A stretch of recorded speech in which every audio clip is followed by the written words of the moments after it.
A gente vai continuar o estudo sobre o desenvolvimento do tubo cardíaco, né? A matéria eu já indiquei para vocês, está localizada no capítulo 13, tanto do Moore quanto do Langman, né? E aí, só para lembrar um pouquinho, então, a gente viu o desenvolvimento desse tubo cardíaco a partir da formação de áreas cardiogênicas com células progenitoras cardíacas que vão se desenvolver, né, se fundindo em algumas ilhotas.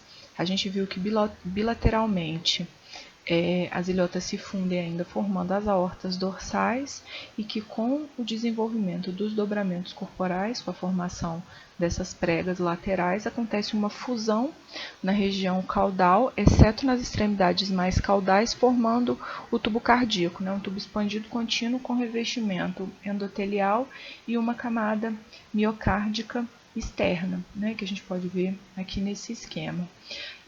Eu expliquei para vocês aqui, a gente vê uma vista ventral desse tubo cardíaco, né, a gente sabe então que ele recebe drenagem venosa pelo polo caudal, tá, que aqui depois vão formar os átrios primitivos, e bombeia sangue para fora do primeiro arco aórtico para a aorta dorsal no polo cranial.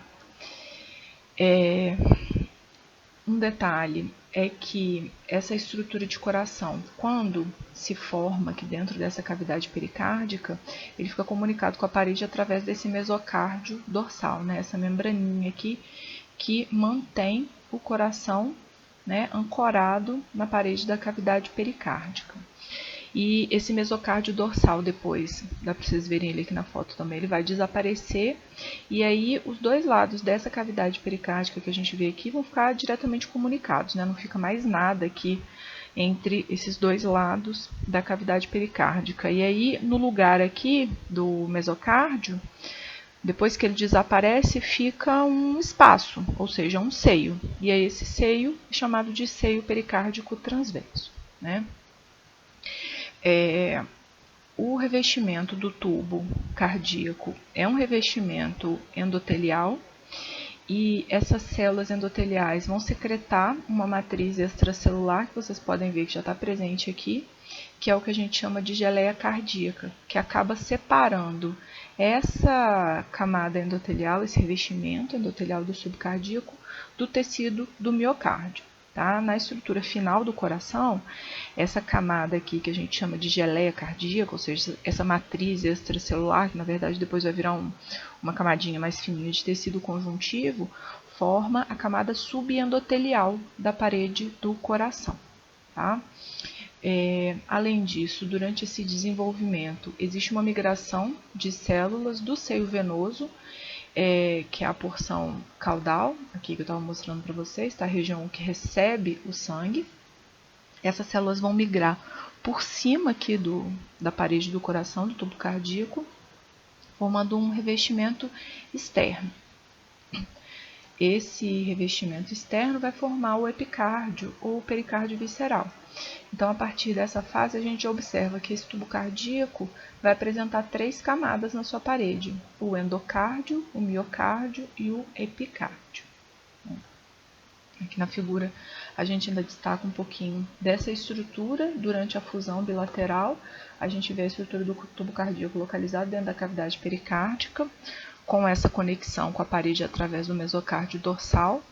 Depois, esse mesocárdio desaparece e no lugar dele vai ficar um seio pericárdico transverso, né, que está representado aqui na vista lateral, que é uma abertura, então permitindo uma comunicação completa entre os lados da cavidade pericárdica. Né? Mas aí para essa estrutura que inicialmente recebe sangue aqui pelo polo caudal e drena, bombeia esse sangue pelo polo cefálico, para isso daqui virar um coração, acontece uma etapa de formação de dobras, que são as dobras cardíacas. Durante essa fase, o tubo cardíaco também está sofrendo o alongamento, né, principalmente com a contribuição das células da área cardiogênica secundária, que eu mencionei anteriormente. Essas células vão sendo adicionadas à extremidade cefálica. Tá? E a partir do 23º dia, esse tubo cardíaco começa a sofrer um processo de dobramento, tá? Com a formação de uma curvatura.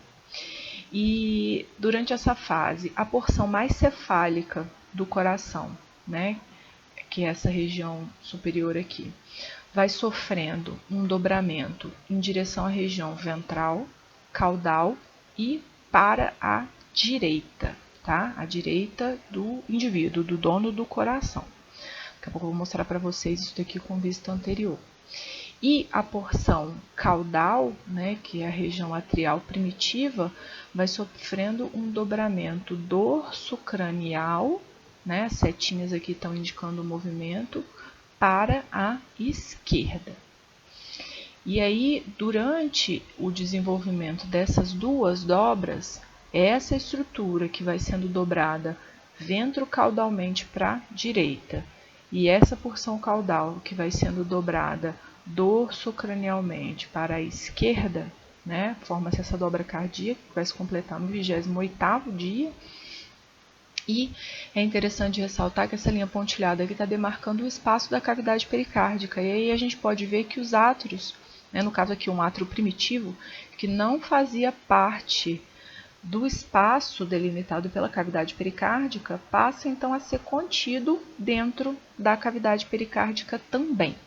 Tá? Aqui na foto, com uma vista anterior, né, aqui a estrutura da parede pericárdica foi aberta para a gente conseguir ver o tubo cardíaco aqui dentro. A gente vê que essa porção cefálica aqui, ela vai se dobrando então ventrocaudalmente para a direita, tá? Esse daqui é o lado direito desse embriãozinho que a gente está vendo, e a porção caudal vai se dobrar dorsocranialmente para a esquerda. Tá? Aqui a gente já vê um estágio um pouquinho mais avançado e a gente consegue ver essa estrutura já mais dobrada. Aqui vocês conseguem enxergar como acontece esse dobramento. Tá? Durante essa fase, como eu disse, a porção atrial vai ser incorporada à cavidade pericárdica e aí esse átrio primitivo passa a ser chamado de átrio comum. Depois vai se dividir internamente por um processo de septação, formando um átrio direito e um átrio esquerdo. Tá? E a região de comunicação entre esse átrio primitivo e o ventrículo vai formar um que a gente chama de canal atrioventricular. Tá? Para vocês entenderem melhor do que eu estou falando aqui, a gente tem que lembrar que essa estrutura é um tubo. Então, ele tem uma cavidade interna, né? O sangue entra por aqui, flui dentro desse espaço e é bombeado aqui pelo polo cefálico. Só que aí, conforme essas dobras vão acontecendo, vai ocorrendo o estreitamento interno dessas regiões. E aí, em especial, essa região entre o átrio comum e o ventrículo do embrião, ela sofre esse estreitamento e passa a formar um canal, que é uma estrutura menor, que é o que a gente chama então desse canal átrio-ventricular. Bom, e aí, além dessas cavidades que eu já mencionei, que são o átrio comum e o ventrículo, né, que estão representados aqui de vermelho e de azul, respectivamente, a gente ainda observa nesse coração primitivo uma outra cavidade que é chamada de bulbo cardíaco, né? E o bulbo cardíaco tem 3 regiões, a que está de verde, a que está de preto e a que está de branco. Essa região mais proximal é que vai formar a parte trabeculada do ventrículo direito.